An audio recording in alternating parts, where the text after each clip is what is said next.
আমার বড় প্রেমময়, আমার দয়াল, তাকে দয়া করে শ্মশানের মধ্যে, মানে এই বাস্তব জগতে আমরা তাকে দেখতে পাই আজরাত খানের মধ্যে। আজরাত খানের মধ্যে suggestion of all teachers in my life. ছোট্ট থেকে আমি একেবারে শেষ পর্যন্ত যতগুলি টিচার পাবো, সমস্ত টিচারকে একত্রিত করলে যে টিচারের রূপ হবে, যে শিক্ষকের রূপ হবে, তার নাম হচ্ছে আজরাত খান। তিনি লাভিং সেন্টার, লাভিং ফ্যাক্টর। তাকে দেখলে আমরা বুঝতে পারি ঠাকুর কেমন কেমন। তিনি বুকে হাত দিয়ে বলেন, আমার দেখে বুঝো আমার ঠাকুর কেমন। আজকে এখানে মায়ের দেখে না আমার এত ভালো লাগছে, এবং ভাবছি যে স্বর্গের পারিজাত ফুল মনে হয় কেউ পুষ্প বৃষ্টি করে এখানে দিয়েছে। ভালো করে সবাই কিন্তু একবার তাকিয়ে দেখুন, এখানে শুধু মা মা মা মা মা মা মা।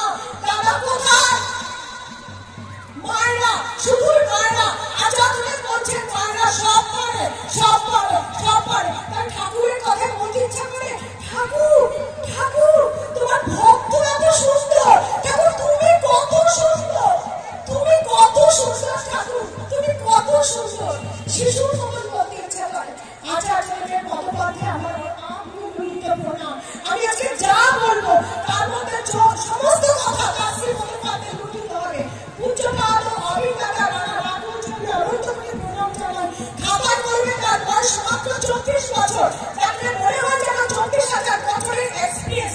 হাইলি এফিশিয়েন্ট তিনি, হাইলি এফিশিয়েন্ট। জেনেটিক্সের উজ্জ্বলতম প্রতিভূ তিনি, জেনেটিক্সের উজ্জ্বলতম প্রতিভূ তিনি। গম নিয়ে রিসার্চ করেছি আমরা, পাট নিয়ে রিসার্চ করি। এত বড় বড় মূল্য পাই, এত বড় বড় বেগুন পাই, কোথা থেকে পাই? বিজ্ঞানের সেই ফল থেকে পাই। গরু পাই, কুকুর পাই, এই নিয়ে আমরা রিসার্চ করি। মানুষ কিভাবে খাবো? How to create a better human, কিভাবে বেটার হিউম্যান পাবো? রিসার্চ করেছেন ঠাকুর, পরম প্রেমময় শ্রী শ্রী ঠাকুর অনুকূলচন্দ্র, পরম প্রেমময় শ্রী শ্রী ঠাকুর অনুকূলচন্দ্র। তার নামটা শুধু বললে হয় না, আমি বলি না, তাই তার নামে আগে এতখানি উপাধি দিয়ে বলতে আমার বারবার ভালো লাগে।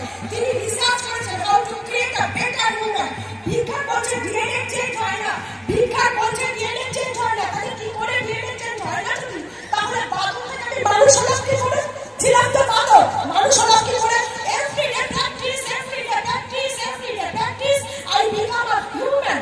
সেই ম্যান হিউম্যান। তাহলে কি হয়? প্রতিদিনের নাম ধ্যান, অধ্যয়ন, অধ্যাপনা, ইষ্টনীতি, সদাচার, সৎকর্ম, এগুলো প্রত্যেকদিন পলিশ করে করে, পলিশ করে করে, পলিশ করে করে, পলিশ করে করে যে যতখানি করছেন সেখানে বিপ্লব হচ্ছেন। That is the revolution, that is the revolution. এটাই হচ্ছে বিপ্লব। পূজ্যপাদ আচার্যের কাছে আমি শিখেছি যে বিপ্লব কি আমাদের প্রত্যেকের জীবনে, দীক্ষা নেওয়ার আগে জীবন, দীক্ষা নেওয়ার পরে জীবন। মিরাই মাঝন গেলে না, আমি ফুটপাতে বসে ফটো বিক্রি করতাম। আপনাদের কাছে বলতে আমার বাধা নাই, বেলুন বিক্রি করতাম। আজকে একটা কলেজে টিচারের সঙ্গে যুক্ত আছি, হায়ার এডুকেশনের সঙ্গে আমি যাদবপুরে যুক্ত আছি। ছোট্ট কথা, নিজের কথা বলতে ভালো লাগে না, কার ধরলাম তার জন্য আপনাদের সামনে। আমার মনে হচ্ছে আমার মা বসে গেছেন, দেবী দুর্গার এক একটা রূপ এখানে আমি দেখতে পাচ্ছি। আর ঠাকুর যেন সর্বত্র। আজকে ছোট্ট ছোট্ট অনুষ্ঠানগুলিকে, ছোট্ট ছোট্ট উৎসবগুলিকে একত্রিত করে একটা বৃহৎ আকার হিস্টোরিক্যাল ইভেন্ট তৈরি করেছেন শ্রী শ্রী দাদা।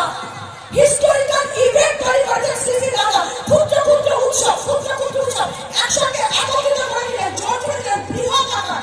আমরা যাচ্ছি কোথায়? 100 কোটির দিকে। আনন্দ করুন, বুকে হাত দিয়ে বলুন, ইয়েস আই এম সৎসঙ্গী।